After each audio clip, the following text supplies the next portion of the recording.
So now that you've watched When a Lesson Goes Wrong video, and you think about the reflective practice within that video, the teacher had this great idea, and she was trying to be spot on of what the standards were asking her to do, what her students to do. So she was thinking for action.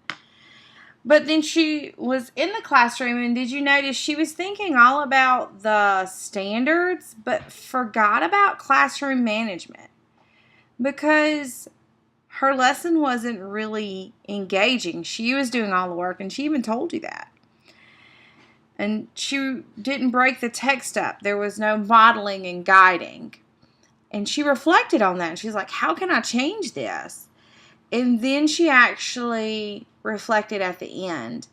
And even though this is a high school video, we sometimes forget that reflection is so important in any grade level. And so I hope you enjoyed the video, but let's dig into your lesson. This is what we call a scaffolding document. And in your scaffolding document, you in the module 3, I have provided everyone their grade level. So whatever classroom that you're going to teach your ELA lessons for, go to that scaffolding document. For example, I'm a 6th grade classroom, I'm a 6th grade teacher, and I teach 6th grade ELA. And so I'm definitely going to look at the ELA scaffolding document for 6th grade. But because this teacher in the video taught 9th and 10th grade, let's look at the lesson, because this was a 9th grade lesson, and let's look at the scaffolding. Let me just kind of show you around. This part right here, you actually have the anchor standard here. There are anchor standards for reading informational text, reading literature, language, speaking and listening, and writing. And so those anchor standards are found in your Module 3, and they're there for you. And I'd like for you to read over those. So those are the anchor standards. And then what's great about these anchor standards, you have here, this is the actual standard specifically for 9th grade. So notice the 9 here. Okay? And then you have what the students should come to you to know. What should they know? And then you should have here, what are students supposed to understand after achieving this standard? And then here's the evidence to know that they understood it. And so here we have RL. RL means reading literature. If you continue in the scaffolding document, you'll see key vocabulary terms. So if I was the teacher, these are terms that I would definitely use in my conversations with the students. These are the academic terms that the students need to see, whether it's on an assessment, directions. These are the terms that I need to use. And you can go throughout the scaffolding document and you will see that there's one for every standard. Even though standard 10's here, this is by the end of the year. What I like about standard 10, when you see standard 10, it says by the end of the 9th grade year. But look, this is what's great. Students in the 9th grade year should be reading grades 9 through 10 text complexity. All right? So that tells you the band here. And I'll show you my 6th grade band, which I like. I'm more familiar with. Here you see RI, which is reading information. So if you're reading a piece of fictional text or a poem, you're going to be using RL standards. When you are reading informational text, you're going to be reading RI standards.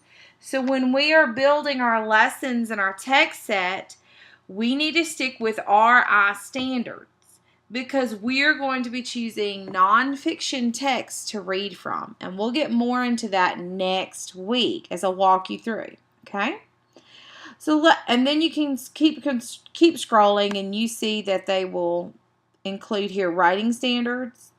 You have speaking and listening standards. And then you have language standards. Very, very important. But let's look at our model teacher, or that modeled for us in the video her standards. So she focused on RL 9.2. Okay, so look at RL 9.2. Here is the anchor standard. Determine the central idea or themes. But then look at our standards here. This is our standard. Lots of information. And if you notice, this right here, wherever there's a comma or an and or a semicolon, those can all be divided up into different parts. The way this will help you is to say, okay, first of all, this is how I tackle it. I'm like, okay, what are some key terms that my students need to know? So I look at these key vocabulary terms. And did you really hear anything in her lesson that went with these terms?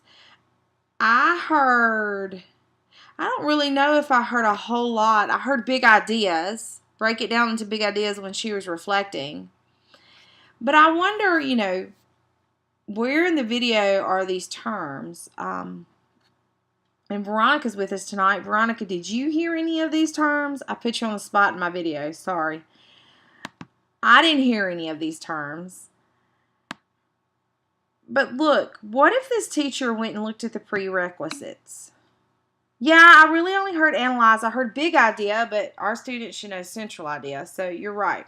All right, so look at this. The student should know a theme of a text.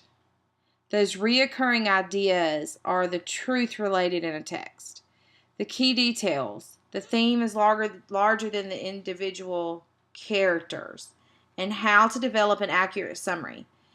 Now, first of all, for me, and we don't know this because we don't know about previous lessons, but I would almost have the students, she was trying to do concept maps. I would almost have the students working through, okay, what is a theme, and then building my concept maps around the theme. That's what the students should come with. So if your students need remediation, this is where you need to go to figure out what they need help with. And then this is where my students should go. Again, she was talking about these concepts, these big ideas, and how they were supposed to analyze. She's talking about this huge concept over a big piece of text. Well, why didn't she say the theme? Because it's a theme. And those students should be more familiar with theme because theme carries, this is in part of the anchor standard, but theme carries across the standards. And then look, here you have what should they do? Well, they should be able to compose a summary. All right. They should be able to articulate the theme or the central idea of a text. They should trace that development. So if she was trying to trace whatever 9th grade idea that was, and she was getting some other students to pull it out, like reputation, like that's a theme. She was pulling out reputation, that's the theme. And I wonder if they were like, okay, if there's this theme of reputation, what in the text helps develop that theme? So it's all about your wording. It's all about what you're asking the students. And are we asking students the common language that they knew? That's where her lessons started to break out. And then she pulled out the huge packet. And we can go on, but remember, when you get into your classroom, you'll analyze the same way for your classroom. And yes, literary text doesn't have a 9.8. It's not applicable for literature. It's only applicable for informational text. So let's look at 9.9. That's the other standard. So let me guide you through this. And normally I would do guiding instruction in front of the class. And I would ask, okay, what is the anchor standard?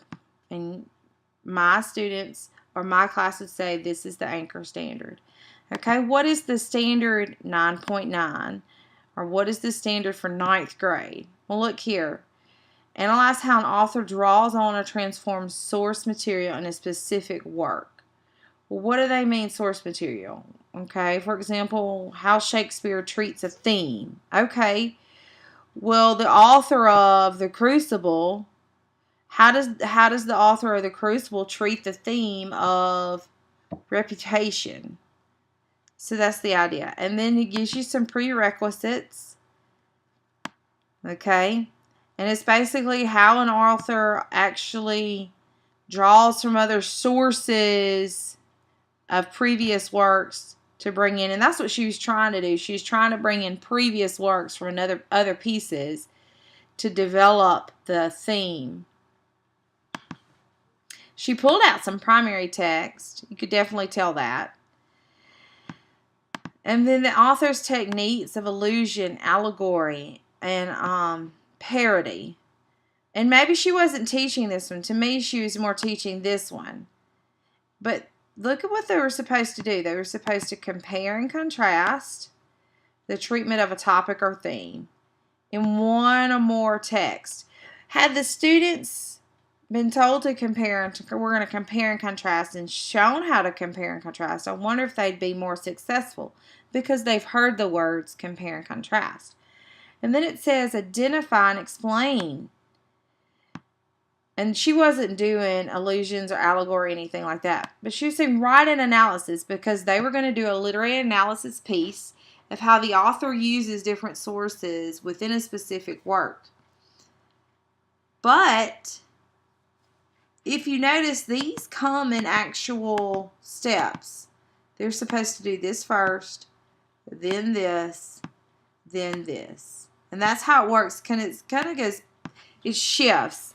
It goes, you're supposed to do this here, you're supposed to do this here, and if you look down, there's normally you will have 1 or 2 pages for some, but there's nothing else. So if there's nothing else and you see 3 bullets here, you know you have to be able to do these 2 items before you can move on to the next step. Okay? And we really didn't hear a lot of that. But again, if you noticed, she had very, very poor classroom management at the beginning. And the classroom management was she didn't know how to manage the classroom. Her classroom management was she was doing all the work and the students were not. She was letting it be a sit and get, and it's not a sit and get. So as you go and start teaching your lessons, and start designing your lessons, not teaching, but designing your lessons, think about what are you doing and what are the students doing. And if you are doing all the talking like I'm doing now, because this should be an interactive classroom, and it's hard to do that online, although I'm trying to make it interactive on the Blackboard. Think about the students. Are the students doing the work or are you doing all the work? And if it's heavy on you, even halfway on you, then you need to really think about your structure because the students are not engaged. And we'll look at more of that. So that is I just went through our focused instruction found on the module checklist and the guided instruction. Okay? Now, I will see you in part 3.